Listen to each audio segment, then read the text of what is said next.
Hi, I'm Tamanna here to talk about the paper Misgendered, Limits of Large Language Models and Understanding Pronouns. This work is in collaboration with Sunipa and Samir. Language models are prevalent today in various applications such as virtual assistants and search engines. Considering their widespread adoption, it's important that these models are safe to use. Any biases in language models may propagate to downstream applications, which in turn can perpetuate and amplify existing harms towards people who are already marginalized. Efforts have been made to address gender bias in language models, but these have primarily been focused on binary gender categories, specifically female and male.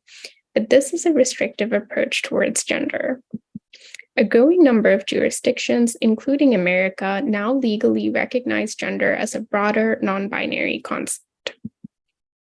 The increasing acknowledgement of gender as non-binary is accompanied by an expansion of linguistic expressions.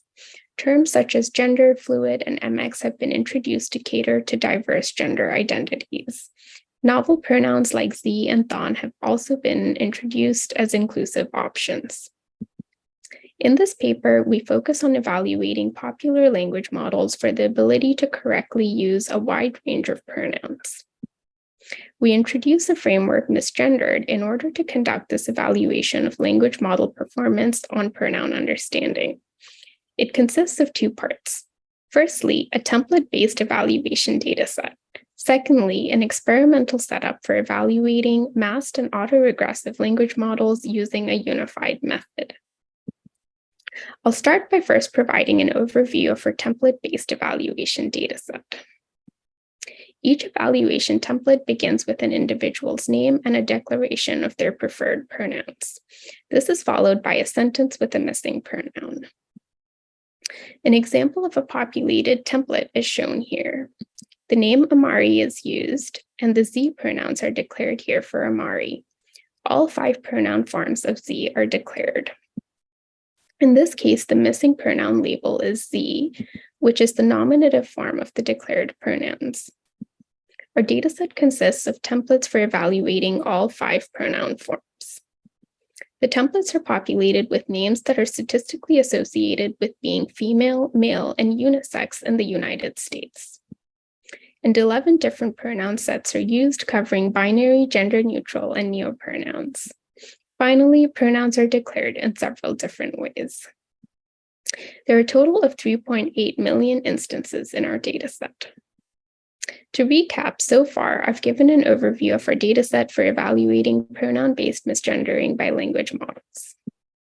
Now I'll continue on to describe the second part of the misgendered framework, which is an experimental setup for evaluating masked and autoregressive language models using a unified method. For all models, we do a constrained decoding. For the pronoun form being evaluated, this predicts the most likely pronoun out of all the pronouns of the same form. For example, for the instance we saw earlier, which was designed to evaluate the usage of nominative form of pronouns, models are decoded over all nominatives. And the predicted output for a model is the pronoun which provides the lowest loss. We use popular autoregressive and span masked language models for our experiments, ranging from about 120 million to 7 billion parameters. Now I'll move on to illustrate some of our results. Here we can see the overall accuracy across experiments by pronoun type. While language models have an overall accuracy of 79.9% for correctly using binary pronouns, their accuracy drops sharply to 34.2% for gender-neutral pronouns, and even lower still to a 7.7% for neopronouns. When split by individual pronoun sets, we see that amongst neopronouns, language models exhibit the highest accuracy for thon at 18.1%, and V the lowest at a mere 1%. Our experiments don't demonstrate a consistent relationship between model size and accuracy. However, certain model families do exhibit consistent scaling patterns for specific types of pronouns. For example, OPT models show a significant improvement in performance for gender-neutral pronouns as size increases. Further analysis suggests that the poor performance for gender-neutral and neopronouns can be explained by the rarity of their occurrences in pre-training corpora. We also see indications of memorized associations between pronouns and names in language models. Please check out our paper for details on these analyses and more. Lastly, we perform in-context learning experiments, which increases performance for neopronouns to 64.7%. In conclusion, we introduce a framework misgendered for evaluating language models on their ability to correctly use non-binary pronouns.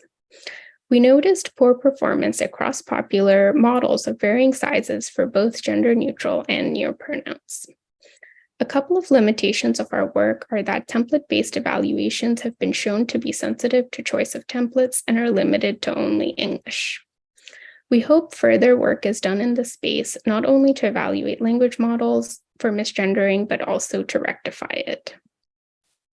To facilitate further research, we release our full dataset, code base, and demo of our work at this link. Thank you.